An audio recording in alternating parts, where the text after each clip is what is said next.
Hello and welcome to Ask the Expert, a series on the Building Conversations podcast where STO Building Group experts answer questions from our listeners. I'm your host, Brooks McDaniel, Senior Vice President of Building Repositioning at STO Building Group. And today we're going to be talking about the ins and outs of office to residential conversions. Let's get started. Question 1. What are the common myths surrounding office to residential conversions and how do the realities differ? This is a great question and the one that I'm asked most frequently. The primary myth is that they don't work for a variety of reasons, such as deep floor plates, plumbing locations, or just generally being too challenging. The reality is that most office buildings in big cities like New York can be converted, both large and small. The solution to a deep floor plate is to have deeper units, typically 40 to 50 feet deep, that make use of interior home offices or interior bedrooms with borrowed light, which is allowed in many cities. The plumbing location is another easy solution. Just core drill the slab where you want the pipes. You don't need to bring everything back to the core.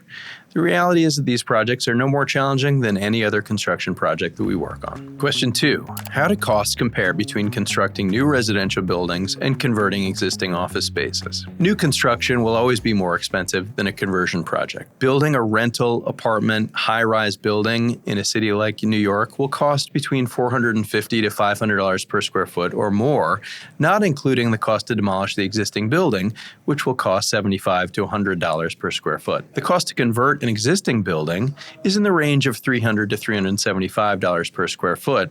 That's a fully loaded hard cost construction number. The construction schedule is substantially different as well. Typically, 24 months is all it takes to convert a building to residential, whereas 36 months or more will be needed to build a new residential apartment building. Question 3. What are some common design challenges that office to residential conversions face? Are there solutions? From a design perspective, the first thing I look at are the windows.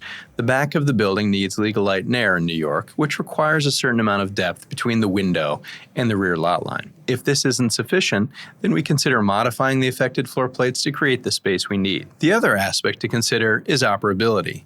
Windows need to open in residential buildings.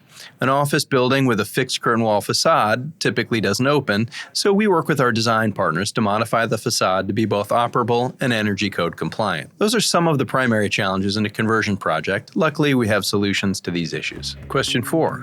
How are zoning laws in major cities like New York and Los Angeles impacting building repositioning projects? New York City recently revised the zoning text to allow as-of-right conversions of pre-1991 office buildings, with several benefits like reduction of rear yard depth, elimination of the FAR cap, and so on. Similarly, Los Angeles has revised their adaptive reuse ordinance to include buildings constructed as recent as 15 years ago. In other cities across the country and in Canada, there are similar zoning rules in the works to make it easier to convert office buildings. Question 5. What role do government incentives such as tax abatements and streamlined approval processes play in encouraging office to residential conversions? They are a very important piece of the puzzle.